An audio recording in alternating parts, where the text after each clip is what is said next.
You need to diversify your bonds, nigga.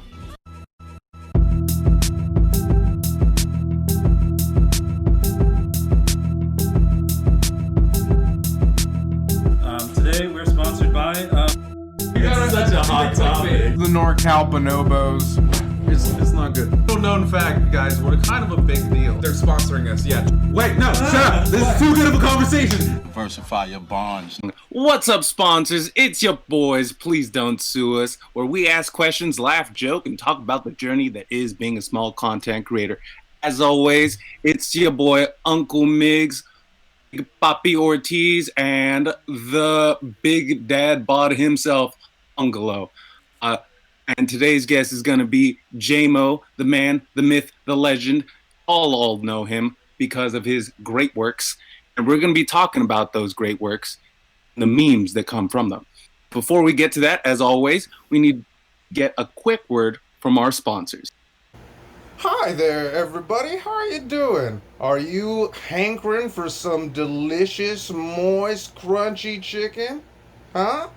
Well, then go somewhere else. This is KFC, motherfucker. We don't got that shit up in here. Let me tell you what we got. We got the Sahara Desert of chicken, okay? We got the driest, stankiest, most maggot-filled shit out there, okay? For the low price of way too goddamn much money, we will give you the absolute worst possible fucking $5 fill-up you can think of, okay?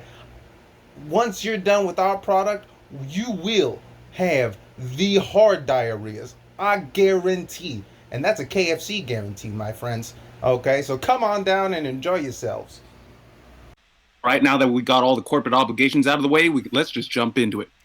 Imo, my guy, how are you doing? How's life? I'm great, Angelo. How are you? Honestly, I'm living the dream. I've been playing some of these games that you've been pumping out, and honestly, I can't stop laughing. I'm glad. I've been working hard on them. I wish I could be half as talented as you making these fucking things, my guy. Oh, come on. They're okay. They're on, like, I don't know anything about programming, so believe me, it is 100%. I mean, Uncle Jim's Shitty Fishing Trip won like 10 E3 like Best of Show awards. I remember watching the E3 awards, and I'm like, that's my boy. He's up there. That's my boy. Yeah. Honestly, I remember seeing the trailer drop, and I was like, holy shit, this is going to be the next big game. And when it came out, I was like, holy shit. It won like a BAFTA for storytelling. I mean, like, in all, it was pretty critically received. A lot of people like it. Honestly, Yeah, I think IGN like gave it like, what did they give it again? They gave it. It was their first 11. Honestly, I heard they were thinking about like changing the whole scale just so they could like the top would be 11 and they were going to give you a 12. Okay, that's. Oh, okay. Oh, I see. I didn't read that article.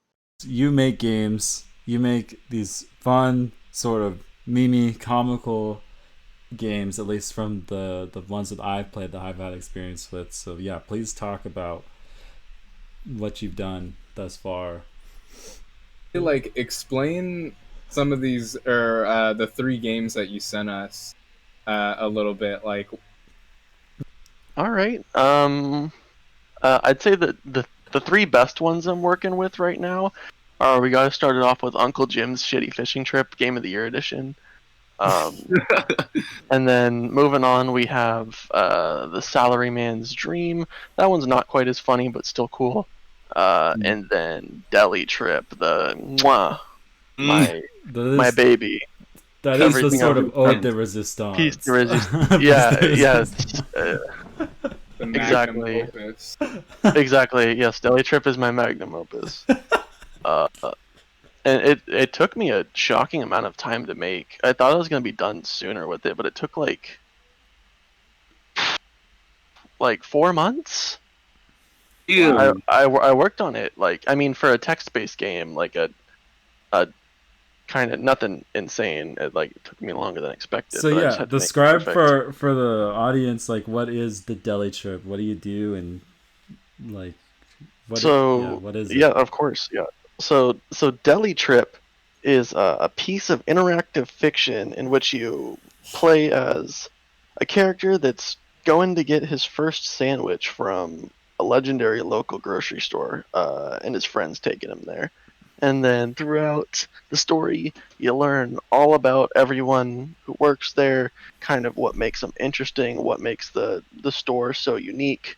Learn a little backstory, eat a good sandwich. I mean, you kind of find out the whole thing's like, it's not about eating a good sandwich, it's about the people there, and that's what's more important than the sandwich. So I just kind of wanted to bring that to a game of grocery store, Molesbury Market, that's very near and dear to me, and actually I think to most of us here. Do I hear that Yeah. the Angel has a guest star in the game? Angel's a cameo. Yeah, he definitely has a little cameo. He is breaking all kinds of health code violations. He's handling a pork tenderloin with no gloves.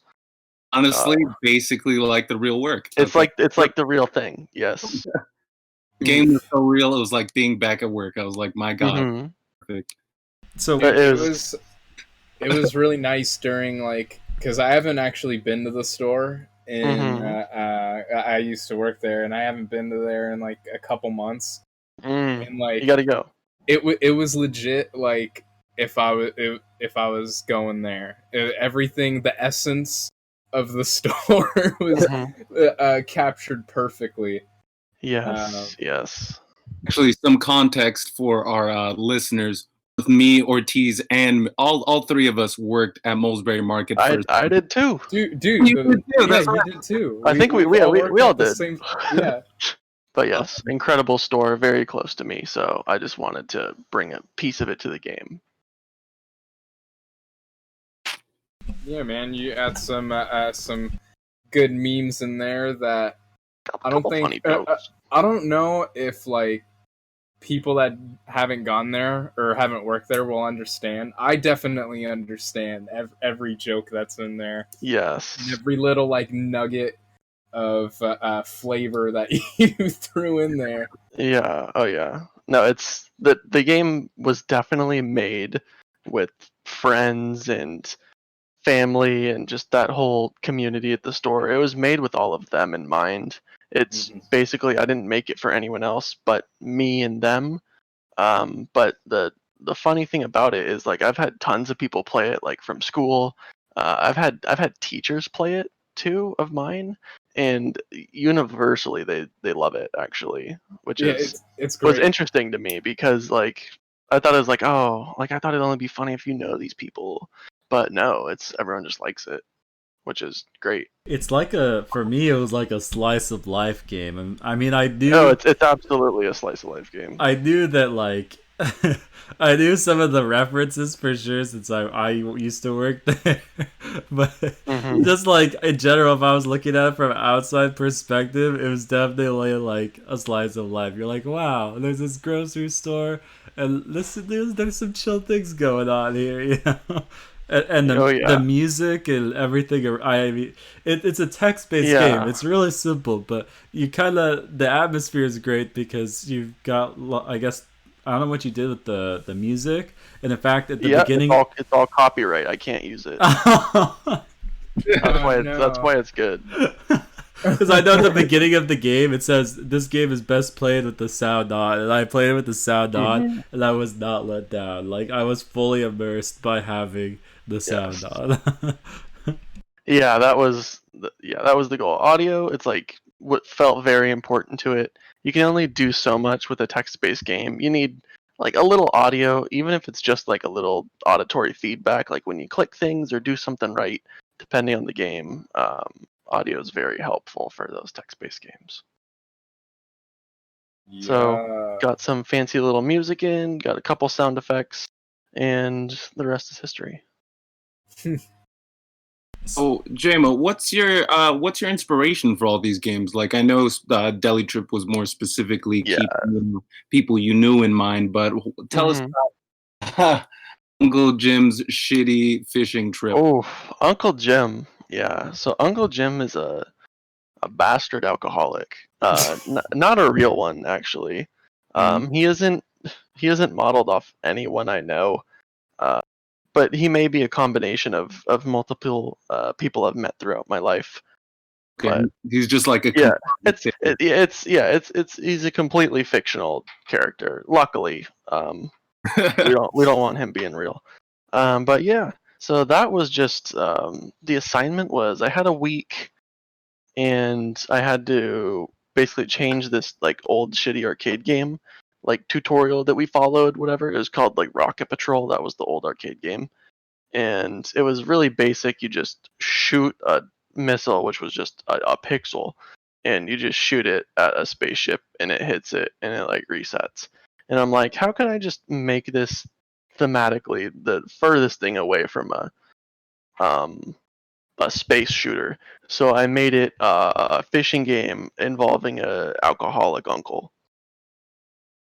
Wow, that And is I think far that- from the original. I didn't even know that was the story behind it.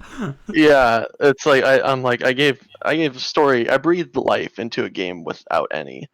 So Honestly, you brought real depth I'm into God. it. you started from space adventure and took it to every like get together I have with my family. It's perfect. I love Yes, it. absolutely. Yeah. So I mean, the game itself is okay.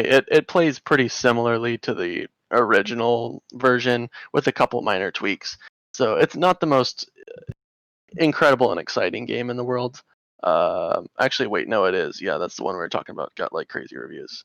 I'm hard on myself. It's okay. The world knows how good the game is. That's all that matters. Okay.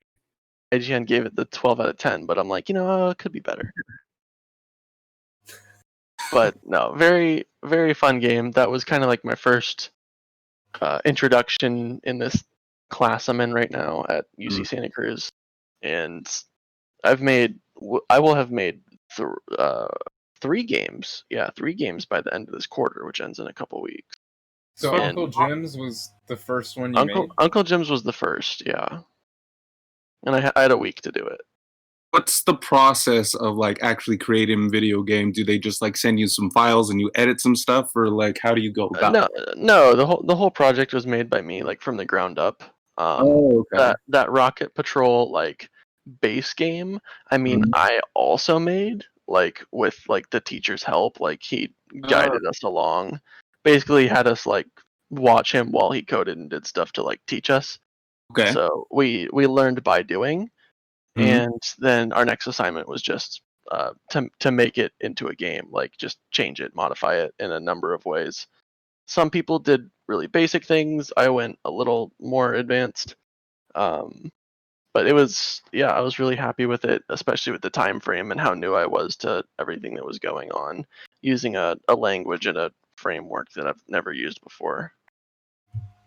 So it was a blast. Yeah, it was a great first kind of real big project. How much time would you say you invested into it? It was probably about 20 hours. Hours? That's not bad. Those are for what it was. Like that's really Yeah, good. 20 hours over the course of a week. I mean, but it was, yeah, you just kind of chip away at it little by little. 20 hours for a 12 out of 10 at E3 is kind of insane. That's kind of a slight flex, not gonna lie. It's kind of like, it's like, yeah, I know, made this shit in like 20 hours. I can do it again. Not to brag or anything. Not to brag, I'll just make another big hit tomorrow. Just do it by myself with no overhead. With absolutely no overhead. Yeah, I think I've profited about 10 million or so off Uncle Jim's. Fair enough. Dude, but then you slapped us with the salaryman's dream.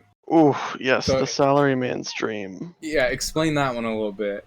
That was a departure from making funny and stupid stuff. Chronologically, Deli Trip was actually the first to be done. No. Oh, and also describe No, what it the was, game is. Like, Oh yes, yeah. I'll definitely. Yeah. So the Salaryman's Dream, you play as an overworked Japanese salaryman who is he's fallen asleep, and when you start, you go into his dreams. You fly around this little Japanese dude. You fly him through the clouds, beautiful sky, and you just collect happy thoughts. So it's meant to be just him kind of relaxing and as an escape from his work. But it's an endless runner. You play with your mouse, right? You move with your mouse. Yeah, it's really, really simple controls. It's just mouse movement. It's an endless runner though. So you can kind of just go for distance, go for high scores. There's some really pretty music that my friend made. That one was a team project. I worked on it with two of my buddies, and that one's another great one. I had a lot of fun with that. What was the inspiration behind the whole salary man stream? Like, why the salary man and all that stuff? Like, this is kind of a departure from some of the stuff you've done. Yeah, it's a little different from the rest. So, like the whole idea just kind of came over the course of a few days of brainstorming. We were kind of off to a slow start, didn't know what to make, and one of our friends suggested, he's like, "Hey, how about like a Japanese business guy gets like his briefcase stolen on his way to work, and he's chasing after the guy who stole it?" And we're like, "Sure." Like we couldn't come up with any ideas. We were dry on those good ideas. So we're like, you know what? Sure, we need an idea. We'll do that. And just kind of as we go in, we felt the little inspiration for it, or the lack thereof, I should say. We're like, this is kind of lame. We don't want to do this, and we just kind of brainstormed and built upon that idea. And then we ended up getting the salary man. Like we stuck with him, but then we're like, oh, he's overworked, he's dreaming, and then he's collecting the good thoughts. So we wanted to do something a little more serious, a little more happy. So that's how that story came along. As I understand it, when I opened it up today and I played it, and it says in the description that there's a secret word that gets you some experimental feature. Perhaps, yeah. There is an Easter egg mode. It's if you look on the itch.io page, it's not really a secret because literally every comment is the word. But if you type celery during the loading screen, it turns into the Celery Man stream. Which is fun. Our buddy wanted to implement that. I had no involvement with that. I'm like, bro, we got so much work. Like, I can't be making an Easter egg when we need to finish the game. He's like, I'm gonna make an Easter egg mode, and then he did it. I love that. And That's you know a game you know changer. What's ridiculous is like, so I looked at that in I looked at the comments when I was gonna play the game, and everybody was just saying celery. And like, I didn't really get it because like I wasn't looking at like the screen until like I saw the main screen, which is the dude like sleeping, and it says the salary man's dream. So like, dude, I commented celery just because everybody else did without getting the meme. You're a sheep. You're following blindly. I actually, not gonna lie, I did the same thing. I went down the comments of the game and everyone was commenting celery. I'm like, oh, this is a great circle jerk, and I just type in celery. Celery. Without knowing about celery mode. Nope. Well, now you gotta play celery. Now I gotta go back and play the game. And I'm just gonna, my mind's gonna be open. Yes. It's gonna open your third eye. No doubt. Prying open my third eye. Dude, so what is the software and stuff that you're using for these games?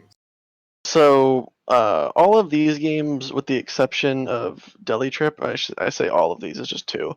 So Uncle Jim's and Salaryman were both made in JavaScript using the Phaser 3 library, or it's a framework actually. So it's just kind of like it's this framework for JavaScript that allows you to just make HTML5 games. So it's just, you kind of add that to your project and utilize the libraries within that to make a web game fairly easily. It's not crazy complicated. It works pretty good. It's not using any it's not like a game engine or anything. It's like there's nothing visual for me to like look at or like drag and drop stuff in. But so I just use that. I keep Visual Studio Code open, and then Chrome, and then Chrome is my debugging tool. You just do a little inspect element type stuff. And that's And because then it all runs on the browser, right? All these games. Yeah, it's all browser. It's all HTML. Or I guess I code it in JavaScript. With there's a little bit of HTML, but it runs in HTML. In the website that this is all on, it's like itch.io or itch.io, yeah, which is a really great site. What is that site? Yeah, explain it a little bit. Yeah, so itch.io is a really popular site for indie game makers, or just anyone who just wants to showcase a game or something they've made. You can post games, art, music, things like that. Usually people just post their games, but it's just a distribution platform where anyone can post and sell their content or have others play. So if you obviously just make your own game and you just want it up on the web for someone to play, you can put it there. If it can run in the browser, it just plays right there. Otherwise, you can get files on there, like for executables. People can download your own games. But great platform, and they allow sales and donations through it. So it's a great way to support a lot of small creators. But great website as well, especially if you just want to build a portfolio for any game design students. It's kind of just the best way to showcase your work. Huh. I've never heard of this. This looks badass. Have you seen any success with itch.io in terms of getting donations or anything like that? Our friend Austin donated $6 to the cause. Just cause. To the cause, to yeah. The cause. actually, no. He bought a game that was free. Yeah, dude, it was like this old shitty game. Our artists, you know what I mean? Yeah, I'm like, why did you pay for that? And he's like, bro, I don't know. Like, he's like, I gotta support you, and he gave me $6, and I'm like, that's too much. Like, don't give me $6. And I'm like, it wasn't even for like the good games. It's like it was like the first game I made in high school, and it was like hella broken and unfinished, but I just needed to like put it somewhere just as like that was the first thing I put on the page. I'm like, oh, I'm starting my game developer journey. I gotta have one game on. Whoa. You're talking about another game that isn't the 3 games that we talked about. What is that game? Tell us more. Glad you asked. That is the legendary Speedles. Speedles, a game about bugs that are fast. So it's a really basic collectathon platforming game. It's really nothing special. It was just made by me and a friend in high school. Except the fact that they'll give you $6 for it. Yeah, I got $6 for it, so that's cool. It paid for itself because it didn't cost me anything to make. Perfect. That's pure profit. What inspired you to start making games in the first place? Making games was one of those things that I kind of always wanted to do, but like never actually like pushed myself to do it until later on in life. Like, I mean, I've always loved video games, of course, since I was a kid. I got like a Game Boy for like my 6th birthday, and I like played on the NES like when I was younger than that, and just kind of always fell in love with games. And I was really curious when I was young just about like how they worked, like how they actually like fit that on like a little tiny cartridge and made something cool you can play. So I always had the interest in it, but when I was young, I kind of went through a bunch of like, oh, I want to do this, I want to do that, I want to do this. And then in high school, finally, that senior year, when I made that first game, that kind of pushed me towards like the computer science side. I'm like, oh, I'm going to do computer science, like cool coding. I had never coded before. And I'm like, oh, yeah, it's going to be cool. And turns out like I was okay at it, at least, and it was fun. But then I'm like, wait, I can code for games. And then that I kind of put 2 and 2 together. I'm like, I've been wanting to do this my whole life. Like, let's just do it. Oh, that's awesome. So, yeah, just kind of made the commitment. Good for you. Yeah, it's been great so far, too. I'm really happy. Well, as someone that has gone through that sort of experience, I think it's great that you found something with computer science and coding that you actually enjoy doing and like are inspired to work on, because I think one of the things for me when I was going through those classes is that I just didn't really feel like I was inspired to do a whole lot, and so it kind of made me sort of resent the trade, if you will, and coding and everything else about it. And it's really important when you're going through stuff like that, especially because coding can be a real pain in the butt to like find something 100%. that drives you to keep working on it. So and you get a chance to be creative and work on the things that you want to work on by making these games. So I think that's really good. Yeah, that's what I love about it too. Since like I guess I'm kind of an artist as well. Like I wanted to be an artist before I decided to go full computer science game design, and so this gives me an outlet for that as well. So I like the fact that I'm able to combine them. It's really nice. And actually, you have like we discussed this the other day, but you have like a website where you have some of your art. I do. Yes. Yeah, dude. I have it on your card. Yes, the business card.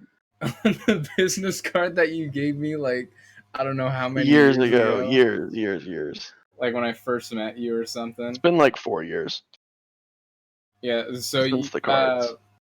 And we already talked a little bit about that with the website you were using. It was Threadless or something. Threadless. And then I think we'll probably end up putting your all of those links in the description or whatever. Awesome. bigboyjmo.threadless.com. But what's the new one? I only have one thing on the other one. It's just Redbubble. A lot of people use Redbubble to sell some art. I just made one sticker. Like right when I got to Santa Cruz, like I had a week downtime before classes started, and I was kind of bored. And I'm like, let's make some art. And I just drew this like ripped banana slug man, like so fucking hot, so sexy. And I'm like, you know what? I like this. It's Santa Cruz. Other people might like it, so I'm like, let me just put it online as a sticker and sell it, for shits and giggles, like not for like super expensive or to make money, just so people can have it. Are you gonna do more on Redbubble? Yeah. Maybe. Not like I have just stickers, but like just anything. You can get that design as like whatever you want, pretty much. You can get it on a shirt or like a notebook or like a blanket or something. They do a lot of products on there. But the stickers are very cheap, and people like to put them on their little hydro flasks. Gotta decorate the hydro flask. Gotta. So I'd say the stickers are the most popular. I did sell a notebook randomly. Someone bought a spiral bound notebook with the slug guy on it. So kind of cool. That's for all those UC Santa Cruz students. They want something a little more than just a banana slug. Well, so moving on, I have a question. So relating to all the sort of games you made and maybe even games in the future that you plan on making, like who is your gaming audience, or like the audience that you kind of wish would consume, the content that you put out with these games? Like, have you thought about that? I have, yeah. As far as my audience, I mean, honestly, it's most important when you make games to make something you like and that you're passionate about, because that's how you get the best product. Like Deli Trip was something I made just for me and my friends to enjoy, and I think it's probably one of the better, if not best, game I've made. And it's like text based, like there's not even a lot going on. It's the passion in it that like makes it better. So I just honestly, if I make games and me and my friends and my close peers enjoy them, then I've succeeded. But realistically, yeah, whoever wants to play them can play them. Probably people my age and sense of humor will probably like them the most. Probably relate more with them. But other than that, yeah, it's just kind of up in the air. They're a little unique, so I guess they'll find their audience. Yeah. Consider me like, I mean, like, Yeah, like what demographic do you think plays a pixel art fishing game with an alcoholic uncle? Like, Your boy. yeah, exactly. Okay, exactly. Dude, Yes, sir. I think like because yours what was it, itch.io or whatever.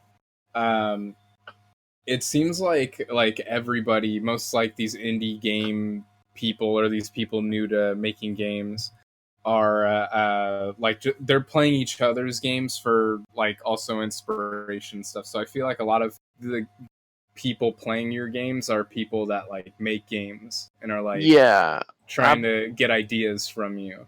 absolutely. I mean, I kind of do that a little bit too. I like every once in a while, I just like to go on like their homepage and just scroll through random stuff and like see what catches my eye, see what other people do that's unique and interesting, and like what's well done, what's not well done.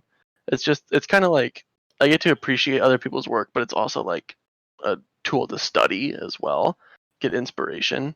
Obviously, I'm not taking any of these people's ideas. I just like seeing what they make. Yeah. But yeah, Right. I've found some really, really fun, creative stuff on that website. There's a lot of hidden gems that just won't ever see the light of day or be popular just because, unfortunately, they're just little small indie games. Sometimes Now, it happens, sometimes they get big, but I mean, pretty slim chance for anyone. so do you plan on like for the future, do you Hmm. want to like just straight up make like your own sort of like whatever indie game that you want to do, or are you trying to are you looking more towards like the AAA developers and trying to like be a part of that? I think, honestly, career-wise, I think I would enjoy going AAA, just kind of like to be a little more rooted, get some like in industry experience. Um, but like, I mean, I will always have personal projects going, Mm-hmm. so like I'll always be making like things that I want to make. But like for a job to make money to survive, yeah, like I would totally work for AAA, any AAA studio, or Okay. any like non AAA studio, just any place that'll hire me. Yeah. So it's so competitive.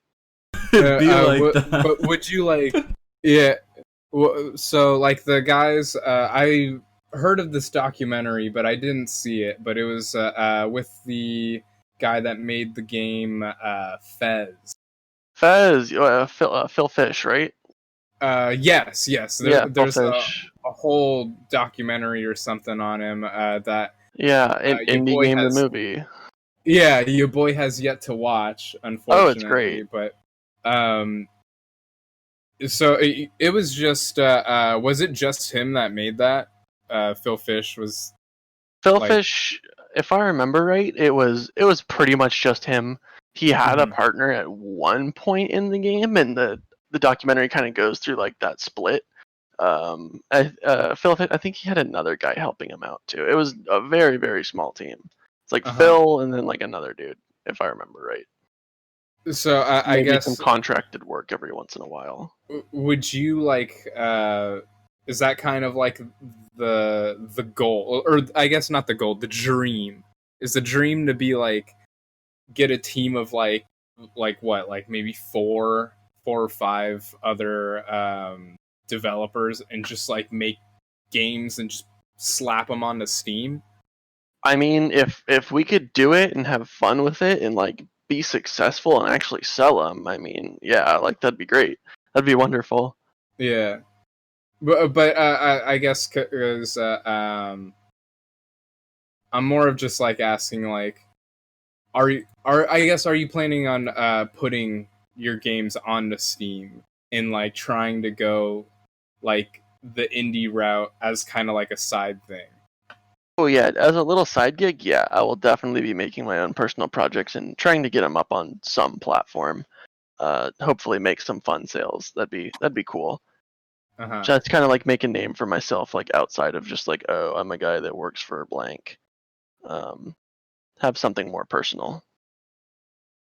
So yeah, it's kind of like a, two gigs. I got the Yeah. little important personal projects on the side, and then like when I go to work, it's to work. Yeah. I find it interesting that you asked that, Ortiz. Like, would you be down to work with a group and make a game and put it on Steam? And because I've had experience where I just tried well, it wasn't, how do I put this? Once last year, tried to get a group of friends together to make a game, like a mobile game. And it didn't work out too well for a factor of reasons. And so it's one of those things where it's like, it sounds really great, and then you realize, like, sometimes it's not always glorious. Sometimes it's personalities and it's other things that, like, get in the way. People start thinking about, like, the money and the shares, and it's like, it gets to the point where it's sort of the point of making the game gets lost. And so it's one of those things where you have to be really, everyone that's, like, in on the project has to, like, you gotta be understand that. Yeah, it's so. Yeah, professional indie development is so hard and so rigorous. Yeah, and because you gotta may or may support not yourself. make much out of it, right? So Yeah, you might sell no games, and you just put like a year of work into it. yeah. So a lot of these people, it's like they'll have an idea, they'll save up, and then they'll take like a year off work, like just quit their jobs, and they just start developing these games full time. And it's like sometimes they make it big and it sells great and it gains a lot of traction. Sometimes they just flop, and then you're out of luck. Yeah, this cutthroat world. It's unfortunate. for it's stuck in development hell or something. Yeah, development hell. It just keeps getting passed on. Like, what was the Duke Nukem one? What they said it took like 14 years to make or something. Oh my god, yeah. Jesus. And it wasn't even that good of a game. It was Duke Nukem awful. Forever or something. You played it? I played some of it. I couldn't finish the game because I couldn't be bothered to. It was just so bad, and you could tell how, like, it went through the phases of video, like, like early 2000s, like freaking Gears of War and stuff like that, where everything was like kind of like faded out browns and like grays and shit. You can see it go through different phases of development as you go through the game.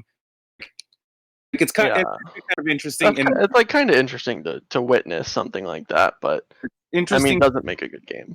Doesn't make a good game. The humor is awful. It's like almost all trying bad too puns. hard to live up to its own hype. You know what I mean? Yeah.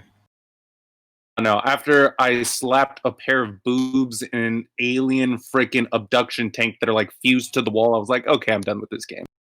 I don't need it anymore. And like, you get points for it too, which I thought was the worst part. I'm just like, Jesus Christ, Duke Nukem. This is disgusting. There's a indie game that I've been waiting for since winter of 2014, and if you get that reference, then you're amazing. But it's Mother Uncle 4. Jim sequel. No, the Uncle Jim sequel. I've been waiting for that since the first one came out. Mother 4. Mother 4. I'm a big fan of the Mother series, and That's Mother 4 good. was this. It was like this indie game that was for the people, because Nintendo is never going to make another Mother game, and they're never gonna. Gonna port Mother 3 to the US. To the US. So I gotta steal it. I literally have a bootleg copy too. I would pay it. I would pay for it if I could. But yeah, I have to. I have a bootleg Game Boy cartridge. It just has like the fan translation like on the physical cartridge. Really? Yeah, it's cool. It's super broken. Oh, that's amazing though. Yeah, it's still cool. I got through like half the game, and then it just got to a point where it would just brick itself every time I tried to move forward. But I got enough taste of it to really like it and know it's a good game. Yeah, it was great. And Mother 4 was this one that I had so much hype for. That game has been stuck in development hell, all sorts of things. A couple years ago, they posted like this giant like 4chan thread or something about which was just like one of the dudes basically saying like like why it was having such a problem. There was weird changes with the developers that were even making the game, and all sorts of disagreements and fights, and kind of like what Migs was talking about like the group. Like you would want like a certain group, but the group would get like, they would just think about like money or whatever other kind of shit, recognition. You forget about like, oh, I'm doing this because it's a fun game, or we want it to be a fun game. And now I think they have like an almost entirely new team making this game, and they like changed the name. It's like called Oddity now, and it's still being made. And it's been like 6 years since it was supposed to be released. Well, one day. Dude, hopefully. Hopefully they do Half-Life first, okay? Just need that Half-Life 3 in my life. Dude, they kind of did with Alex. like Alex or something, right? Yeah. I mean, it's not a sequel, but it's apparently something. it's good. I've never played it. They're throwing us a bone. I think it was for the Oculus Rift, though. It was yeah. You can play it on Oculus. It's VR. But can you play it on anything else? Like, I mean, with the Valve Index, I think that's what it's called. That's their new VR headset and controllers. It was like made to like sell that basically. Oh, okay. And it's just like leaps and bounds above like any other VR game that's come out. Actually, being a game developer, where do you think like the future of VR is? Do you think it's like it's going to be the next big thing, or do you think it's just going to be another supplemental thing that's out there? I don't see it fully taking over, considering just like how easy it is to just play on a TV and like how nice it is. And there's the fact that just a lot of people get motion sickness with VR. They just can't handle it. Unless technology somehow advances to like keep you from feeling woozy in the headsets or anything like that. I mean, I feel it's going to be pretty limited. I think it's going to keep getting bigger and bigger, but it's never going to overtake like PC or console. Okay. I mean, it'll be additional to those. Do you think it'll ever be like a Ready Player One type situation? Might be cool. Yeah, I don't know how far in the future that would be, but that'd be sick. See, I saw with this whole COVID season thing, I was just like, VR is gonna go up. I mean, the whole video game industry is just exploding. I mean, it's already big. It's getting even bigger. Yeah, dude, I think now they actually consider esports like sports. I mean, they kind of did before, but ever since COVID, but they're like, oh shit, this is good. They're like starting to like broadcast esports on ESPN and shit. At least from what I heard, I don't watch like TV, they've been doing that for a little bit. Not too much. Like, it's exciting to see esports get taken seriously. Yeah, it's cool. It's entertaining. Now, the real question is, do you think it'll ever hit the point of like mainstream popularity that it'll ever hit something like the Olympics? Or do you think it'll always be kept separate? I think it's so different that, I mean, it may get up to that scale of like the audience that watches it, like how big of an event it is. But I mean, with the way that, new games are obviously coming out. Like football is football, or like basketball is basketball. Like the sport is the sport.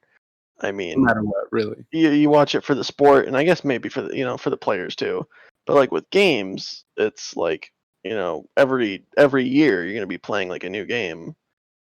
That's true. There isn't yeah, no, I don't know. There's like some games that have, like in terms of competitive esports, that have sort of withstood the test of time. Yeah, absolutely. The select few. But yeah, they are the select few. But those are the ones that tend to do, I think, the best. They're the ones that can withstand the test of time and retain like an audience. And Like, how much longer are people gonna like want to watch League of Legends though? Like, we'll see. We'll see. Yeah. Like, it's only so good, and it's not good. But that No, $30 million of the Dota 2 prize pool again, ain't no joke. The Aegis. But anyways, moving on. So JMO, what's since you do make games, and I'm sure you're thinking about what you want to do in the future, what is a future idea you want to develop for a game that you could share with us? Yeah, I got some one insider on the back burner. knowledge, maybe. Some insider knowledge. Yeah. Something I've been wanting to do since like kind of midway through this year. It was an idea that came to me when I was doing a game jam with friends. A game jam, if you don't know, is just like it's like a 24 or 48 hour, just some short period of time where a team gets together, gets a theme, and then makes a game. Like, it's just done, bada boom, like a couple days. So an idea that came from doing the global game jam, it came to me. The theme was like repair, and then I like cars. I'm like, oh, repairing cars. I'm like, oh, what if like you gotta talk the cars through their emotional problems instead of wrenching on them. So that out of that came the idea, honk honk, I have depression. So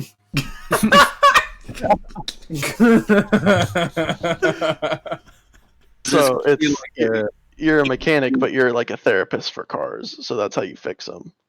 There we go. So it'd be like maybe a little funny, maybe a little sad. Couple of things. I have no clue what the gameplay would look like. It sounds like, but I'm like, that's a fucking funny title. That sounds like it could get like it's hilarious at the same time. Like there's like one card that's like telling you about their deep dark childhood, and like the game just gets super deep and depressing, and then you're like, oh shit, I did not mean to talk to this car. Yeah, it would be like funny, and then there's like this I don't know, like a card talks about like how this I don't know, like a disgusting teen couple like fucked in its back seats and got like cum on the seats, and he can't get the stains out, and he's just like real car problems. Talking through all their issues. Yeah, just typical car problems. You think of like a Being Human style game where you have like multiple options of dialogue and that affects how they. Yeah. Okay. Yeah, something like that would be cool. I kind of like that. I've been kind of getting into like the storytelling aspects of things. It's like I've done the art, I've done the programming. It's like, oh, let's actually make like a good or interesting narrative. Mm-hmm. So I've been starting with that. I think Deli Trip definitely has that narrative, and if you could carry that same sort of what you've learned from that game and bring it to another game would be great, because I definitely felt pretty immersed in that game. Deli Trip. Awesome. Yeah, that's the first time I've ever done like any sort of like creative writing or anything like that. It's gold. Last question card. So a question for you is, if you know any small content creators or sort of content creators to plug them away so that maybe we can talk to them in the future, and if you know their socials, let us know, or otherwise just talk about them and what they do and why you think they're interesting. Yeah, absolutely. As far as like little content creators like that I follow, like I don't follow too many, but I do have a lot of my friends that I've met through school. Like, of course, they're all doing the same thing as me, and I'm really inspired by like the stuff they make as well, and just kind of like seeing my friends go through the same like learning process as me is really awesome. His name is Niko. He makes some cool games. He actually has an app on the App Store. And it's kind of cool. It's called Dab Triple Deluxe, and you're in class and you just dab when the teacher's not looking. It's sick, and it's got great music, and I have it on my phone, and I play it every once in a while. So I'll plug him. He's cool. All right. Well, we will put that link down in the description below as well. So Niko, a link to Dab Triple one Deluxe. of the friends and that you know at university that has made a game where you dab when the teacher's all looking. Yeah, it's a good one, and he just keeps remaking it. He's made like 4 iterations of it. This is the dab part 2, part 3, the trilogy. Yeah, it was in 2D first, and it was called Dab Double Deluxe 2D, and now it's Dab Triple Deluxe. It's in 3D. It's Triple Deluxe 3D. Holy shit! It just keeps getting better and better. Yeah, we're ready for Quadruple Deluxe. I'm ready for that 40 chest right there. The 40's gonna be crazy. Exactly. All right, cool. So we'll definitely put his links below, and we might talk to him in a future podcast. But in conclusion, for yourself, JMO, plug yourself, man. What are your links and stuff? What are your socials for all either the games and the social media that you have that you'd like to tell our audience about? Yeah, I mean, definitely check out my itch.io. I'm JMO or Jameson. So it's j-mo.itch.io. So I guess we'll link that in the bottom. And on Twitter, it's at Danning Jameson. That's my name. So come follow me. Come say hi. Alrighty, perfect. And that's it for today. You can find our links in the comment section down below, Spotify, Instagram, YouTube. You can also find all of JMO's in the description below. Anyways, thank you for sponsoring us with your time. For legal reasons, we should mention that all sponsors are not actually sponsoring us, and we only mention them for the sake of parody and memes. All related brands and intellectual properties are owned by the respective companies, and the content of this podcast does not reflect the views or values of those given companies. Seriously, please don't sue us. We have no monies. I just realized what I would want. I want the ability to just not sleep. Is that a thing? Imagine how much more productivity you could get out of Yeah, you spend like how many fucking years do you spend sleeping? When A you, third like, of your life. Yeah, So, like a third of your life. So or something. 60 years would be like 20 years of your life you spent sleeping. Yeah. And here's the other thing about sleeping, is every single time you sleep, it's just a free trial of death. You get a sample every single time you sleep. And you know what sucks about that free trial? It's freaking good. Like, It's a good free trial. You want to goddamn. like just make it permanent, and then you're like, you wake